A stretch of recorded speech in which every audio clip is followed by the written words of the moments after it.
खनन माफिया को लेकर हिमाचल में बयानबाजी तेज हो गई। सीएम सुक्खू और आशीष शर्मा एक दूसरे के खिलाफ बयानबाजी कर रहे हैं। हमीरपुर में आशीष शर्मा सबसे बड़े माफिया, ये कहना है मुख्यमंत्री सुक्खू का। सीएम के बयान पर आशीष शर्मा ने भी पलटवार किया। उन्होंने कहा कि सीएम के सगे भाई सबसे बड़े खनन माफिया।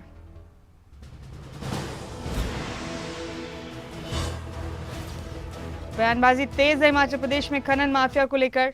अहम अपडेट देख रहे हैं आप। पूर्व मुख्यमंत्री धूमल की आशीर्वाद से वो कदम दर कदम सीढ़ियां चढ़कर गए, धनवान बन गए, उनको भूल गए। तो प्रेरणा स्रोत कौन? माफिया।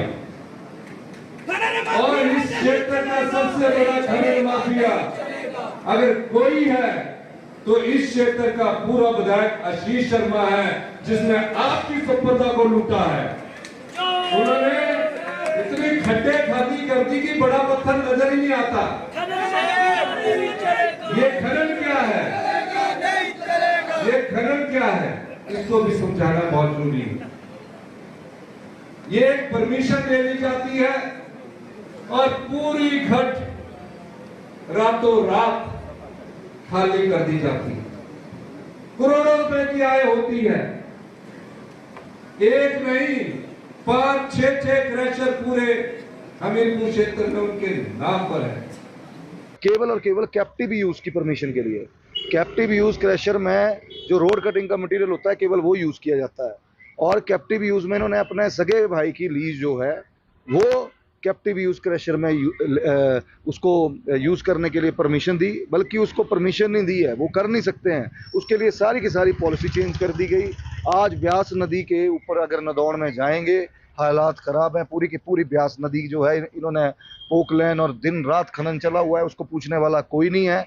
ये तो लोगों को भी हमीरपुर के विधानसभा हो चाहे पूरे हमीरपुर ज़िले के लोगों को पता है कि किस तरह से ये लोग जो है अपनी मोनोपोली सेट करने के लिए, ताकि केवल और केवल हम लोग पैसा कमाएं और बाकी जो हैं सारे के सारे जो हैं बंद हो जाएं, बेरोजगार हो जाएं।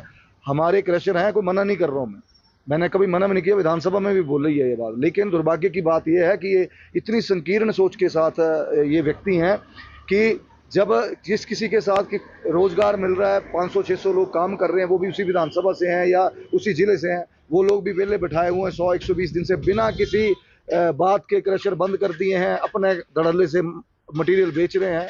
तो ये तो इनको लोग जानते हैं भली भांति। और शिमला से हमारे ब्यूरो हेड प्रदीप ठाकुर इस खबर पर जुड़ चुके हैं मेरे साथ तमाम अपडेट्स के लिए। प्रदीप, अब माफियाओं को लेकर बयानबाजी खूब तेज है। सीधे मुख्यमंत्री और आशीष शर्मा के बीच वार पलटवार का सिलसिला लगातार जारी है। दोनों ही एक दूसरे पर इल्जाम लगा रहे हैं सबसे बड़ा माफिया होने का। क्या है पूरा मामला प्रदीप, जरा तफसील से बताइए। बिल्कुल मुमताज, देखिए 3 सीटों पर उपचुनाव हो रहे हैं और उसमें हमीरपुर भी एक सीट है जहां से निर्दलीय विधायक रहे आशीष शर्मा ने इस्तीफा दिया और अब ये बीजेपी के उम्मीदवार हैं। मुख्यमंत्री भी इसी जिले से आते हैं, उनका गृह जिला है ये हमीरपुर। और यहाँ पर कहीं न कहीं मुख्यमंत्री की प्रतिष्ठा, मुख्यमंत्री की साख भी दांव पर है, क्योंकि इस जिले से सीट आनी चाहिए, ये उम्मीदें सभी को हैं।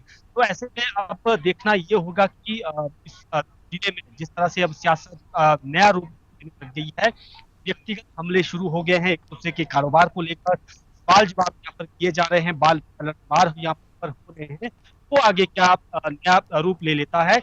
लेकिन जिस तरह से ने पिछले कल आशीष शर्मा पर आरोप लगाया सीधे सीधे कि वो हमीरपुर जिले के सबसे बड़े खनन माफिया हैं। उनका कहना था कि उनके पास क्रशर्स हैं और वो चल रहे हैं और जो नदी नाले हैं उनको खोखला कर दिया गया है और बड़े स्तर पर इन्होंने खनन किया।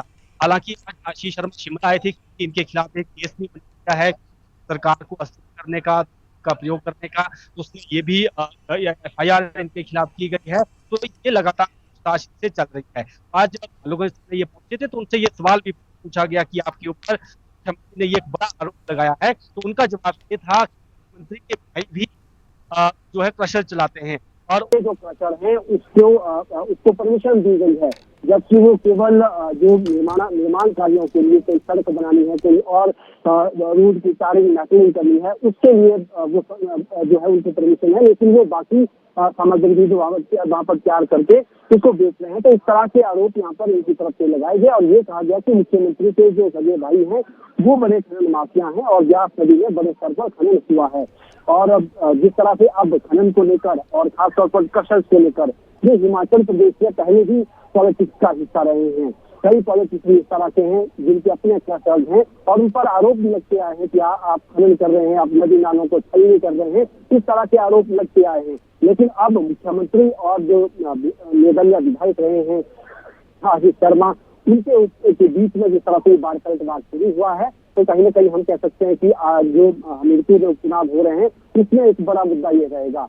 अब देखना ये होगा कि जनता किस पर भरोसा करती है और किन की बातों में सच्चाई है, कौन अपनी बात को लोगों को समझाने में कामयाब रहता है। क्योंकि ये बड़ा आरोप यहाँ पर जो आशीष शर्मा की तरफ से मुख्यमंत्री पर लगाया गया है कि उनके संरक्षण में उनके सगे भाई वहाँ पर क्रशर चला रहे हैं और खनन को लेकर भी यहाँ पर आरोप लगाए गए हैं। तो ये अब बार पलटवार शुरू हुआ है और आगे देखना होगा कि इसका नतीजा क्या रहता है। शुक्रिया प्रदीप आपका इस जानकारी के लिए, बेहद शुक्रिया।